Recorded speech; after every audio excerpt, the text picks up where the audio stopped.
Next breaking కూడా ఆంధ్ర నుంచి వస్తోంది. ఏపీలో జంగిల్ రాజు కంటే దారుణ పాలన సాగుతోందంటున్నారు మాజీ మంత్రి అంబటి రాంబాబు. కూటమి నేతల దౌర్జన్యాలకు అంతు లేకుండా పోయిందన్నారు. దెందులూరు ఘటనలో అసలు నిందితులపై చర్యలు ఎందుకు తీసుకోలేదని ప్రశ్నించారు ఆయన. దెందులూరు ఘటనలో ఇద్దరూ చంద్రబాబు శిష్యులే అయినప్పటికీ వైసీపీ నేతలపై కేసులు పెడుతున్నారని ఆరోపించారు. ప్రభుత్వానికి చిత్తశుద్ధి ఉంటే చింతమనేనిపై కేసు పెట్టాలని డిమాండ్ చేశారు అంబటి. ఒక దారుణమైన పరిపాలన ఇవాళ రాష్ట్రంలో జరుగుతూ ఉంది. దీనికి కూటమి నాయకులు తల దించుకోవాలి సిగ్గుతో అని సందర్భంగా నేను మనవి చేస్తున్నాను.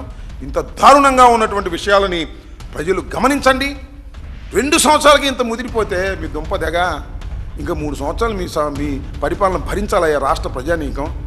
తెలుగుదేశం వాళ్ళనే మీరు కొట్టే కార్యక్రమం, జనసేన వాళ్ళని కూడా కొట్టే కార్యక్రమం. ఎవడు దోపిడీకి అడ్డం వచ్చాడు అవుట్. వాడు మన పార్టీనా పరపార్టీనా జనసేన మన మిత్రపక్షమా మనకు అనవసరం. మనం దోచుకుంటుంటే అడ్డం అవసరాన్ని కొట్టి లోపలేసేటువంటి కార్యక్రమాల్లోకి వెళ్ళిపోయి ఒక అరాచకమైన పాలన ఇవాళ రాష్ట్రంలో జరుగుతూ ఉన్నది.